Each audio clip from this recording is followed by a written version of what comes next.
अस्सलाम वालेकुम। स्कूल और कॉलेज के इम्तहानात के बाद तालिब इल्मों को सबसे ज्यादा फिक्र इस बात की होती है कि आगे कौन सी फील्ड इख्तियार की जाए। ये अच्छा खासा दिमाग चकरा देने वाला सवाल बनकर रह जाता है। दुनिया बहुत आगे निकल चुकी है। इस सवाल का जवाब देने के लिए कई मॉडल बन चुके हैं, जिनमें से बहुत से ऑनलाइन भी मिल जाते हैं। लेकिन आज हम आपको चंद सवालात पर सोचने का कहेंगे, जिन पर आपने ठीक से सोच लिया तो आपके लिए आगे का रास्ता चुनना आसान हो जाएगा। मैं हूं जमील अहमद और इस चैनल पर आपके लिए तालीम और तरबियत, कैरियर, शख्सियत की तामीर और माइंड पावर के बारे में नए रुझानात की रोशनी में वीडियोस लाता हूं। आगे बढ़ने से पहले आपसे छोटी सी गुजारिश है कि हमारे चैनल को सब्सक्राइब कर लें और बेल आइकन को भी प्रेस कर दें ताकि हमारी ताजा तरीन वीडियोस आपको मिलती रहें। तो अपने मौजू की तरफ बढ़ते हैं।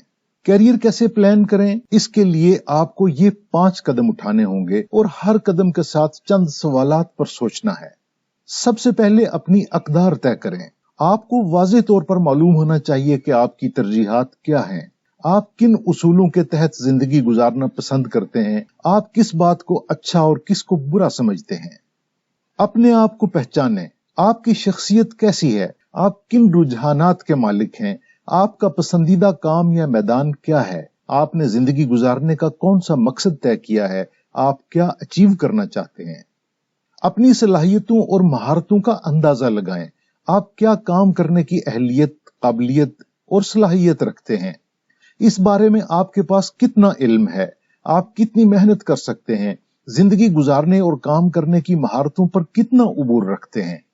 आगे बढ़ने के इम्कानात का जायजा लें। आप अपने इल्म, काबिलियत, सलाहियत, महारत और मुमकिन तौर पर दस्तयाब वसाइल की बुनियाद पर किस मैदान में ज्यादा कामयाब हो सकते हैं। किस स्कूल, कॉलेज, यूनिवर्सिटी या इदारे में तालीम हासिल कर सकते हैं। कौन सा रोजगार आपके लिए मौजूद रहेगा और इसे हासिल करने के लिए आपको क्या करना होगा।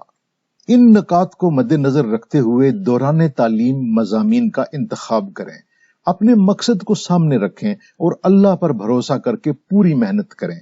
जब आप कामयाबी के दरवाजे पर दस्तक देंगे तो अल्लाह आपके लिए दरवाजे खोल देगा। उम्मीद है आज का सेशन आपके लिए मुफीद रहा होगा। वीडियो देखने का बहुत शुक्रिया।